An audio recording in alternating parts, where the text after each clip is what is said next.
7. Ako nga po pala si Binibining Maria Jolina D. Hemprador, ang inyong guro na magbibigay ng bagong kaalaman para sa asignaturang ito.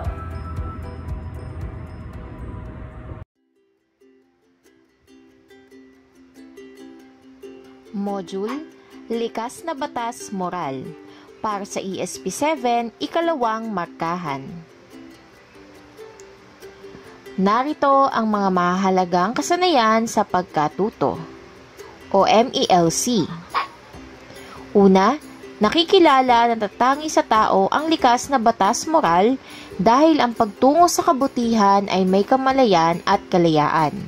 Ang unang prinsipyo nito ay likas sa tao na dapat gawin ng mabuti at iwasan ng masama. Nailalapat ang wastong paraan upang baguhin ang mga pasya at kilos na taliwas sa unang prinsipyo ng likas na batas moral. Ikatlo, nahihinuha na nalalaman agad ng tao ang mabuti at masama sa konkretong sitwasyon batay sa sinasabi ng konsensya. Ito ang likas na batas moral na itinanim ng Diyos sa isip at puso ng tao.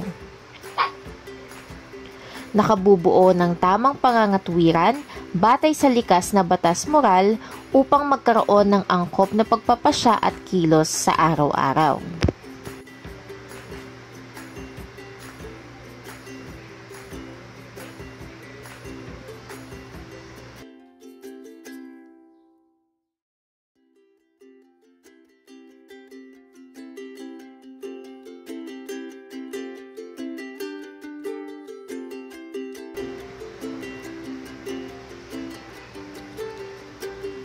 Tayo ay magbalik-aral, ibigay ang mga katangian, gamit, at tunguhin ng isip at kilos loob mula sa nakaraang aralin.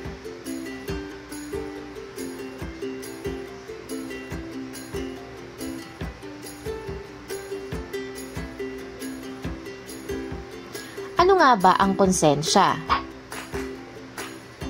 Ang salitang konsensya ay nagmula sa salitang Latin na cum, na nangangahulugan ng with o mayroon, siyensya, na ang ibig sabihin ay knowledge o kaalaman. Sa makatuwid, ang konsensya ay mayroong kaalaman. Ano ang iyong nakikita? Tama, ang tao ay napapaligiran ng isang anghel at ng isang demonyo. Ang tao ay biniyaan ng kakayahan na kumilala ng mabuti o masama. Sa makatuwid, ang kakayahang ito ay tinatawag na konsensya.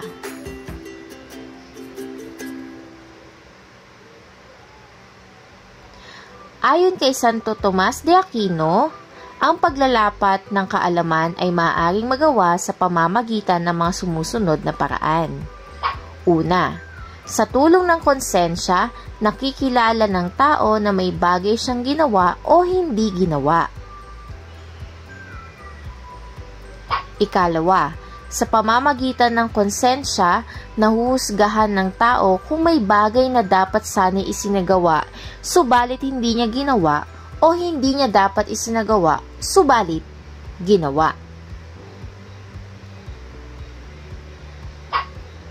Ikatlo, gamit ang konsensya, nahuhusgahan kung ang bagay na ginawa ay nagawa ng maayos at tama o nagawa ng di maayos o mali.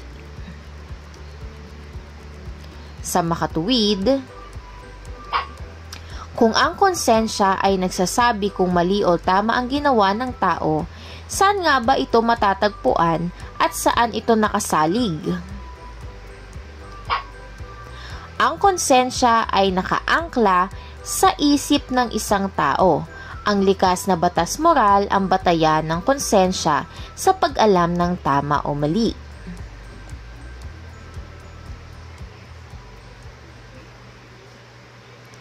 Ano nga ba ang likas na batas moral?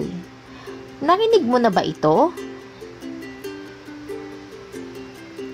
Sinasabi na ang likas na batas moral ang parang siyang nagsisilbing batayan ng konsensya. Ang kalayaan ay isa sa mga dahilan kung bakit mayroong likas na batas moral. Ang bawat tao ay may kalayaan, na kung saan tayo ay biniyayaan ng kalayaan na magagamit upang maging mapanagutan sa iyong mga kilos. Sa makatuwid, ang kakayahang pumili ang nagdudulot sa iyo na makagawa ng masama o mabuti.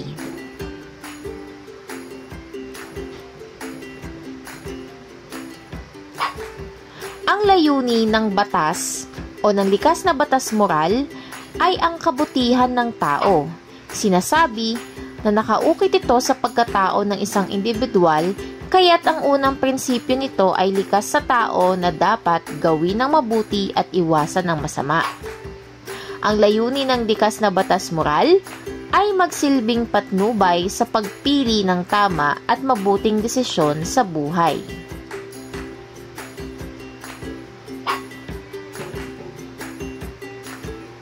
Kaya nararapat na tayo ay gumawa ng mabuti at iwasan ng masama.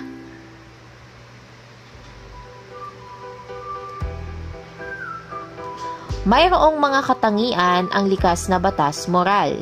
Una na riyan ang objektibo o objective, pangkalahatan o universal, walang hanggan eternal, at di nagbabago o immutable.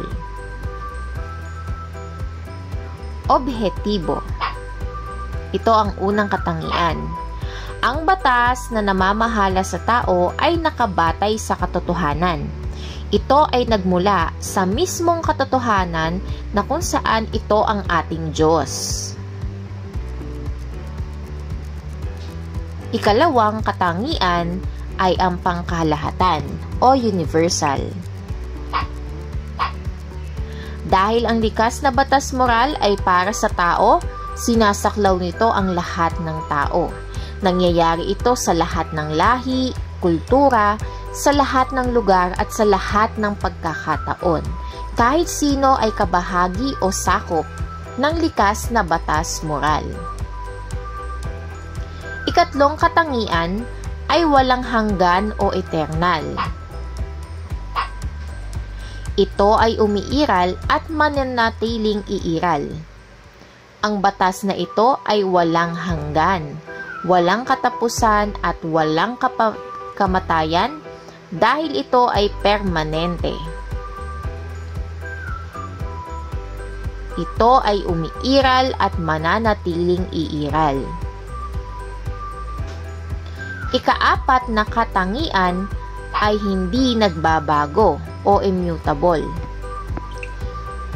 Ito ay nangangahulugan na hindi nagbabago ang likas na batas moral dahil hindi nagbabago ang pagkatao ng tao o yung tinatawag na nature of man.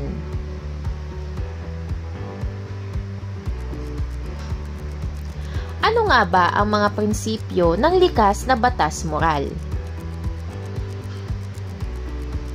Ang mga prinsipyo ay mahalaga na dapat nating isaisip at isapuso. Nariyan ang kaunahan na prinsipyo, gawin ng mabuti at iwasan ng masama.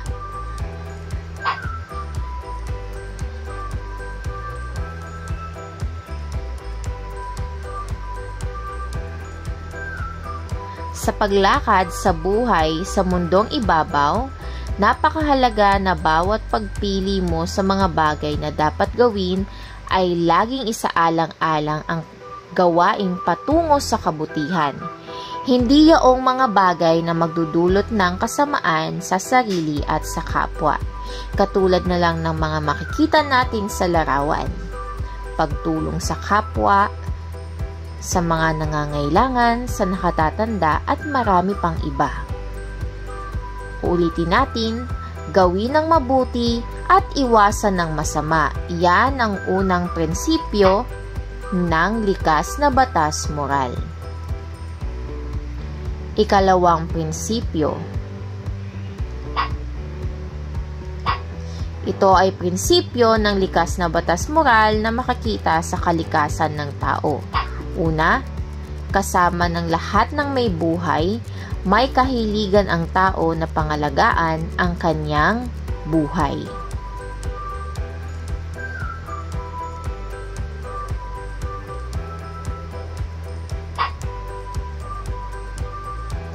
Ang tao ay may likas na hilig na ingatan ang kanyang buhay. Inaalagaan ang iba't ibang aspeto ng buhay na patungo sa patuloy na pag-unlad nito. Kung makikita sa larawan, nariyan ang pag-aalaga sa sariling buhay, pagkain ng masustansyang pagkain, pag-ehersisyo, at marami pang iba. Ikalawa,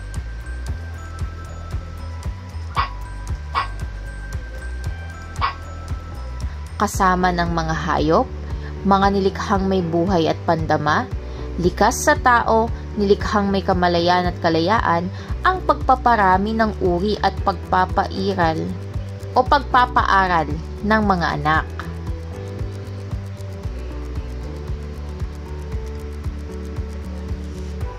Bilang sexual na nilalang, ang tao ay may kalikasan na maging kamanlilikha ng Diyos. Kaya't isa sa mga naisin ng tao ay ang magparami ng kanyang lahi, magkaroon ng anak, bumuo ng pamilya. Subalit, hindi ito natatapos sa pagpaparami, kundi kaakibat nito ang responsibilidad na itaguyod ang kinabukasan ng mga anak sa pamamagitan ng pagsuporta sa kanilang pagkamit ng edukasyon. At ang huli,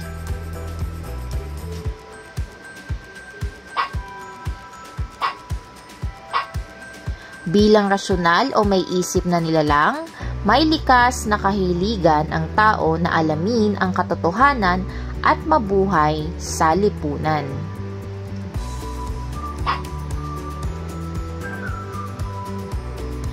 Makakapamuhay ng may pag-ibig, kagalakan, kapayapaan, kung palaging pakikinggan ang konsensya. Ito ang nagsisilbing likas na batas moral na ipinunla sa iyong puso at isipan na siyang gumagabay upang ikaw ay makapamuhay ng matiwasay at maging bahagi ng pag-unlad ng kapwa.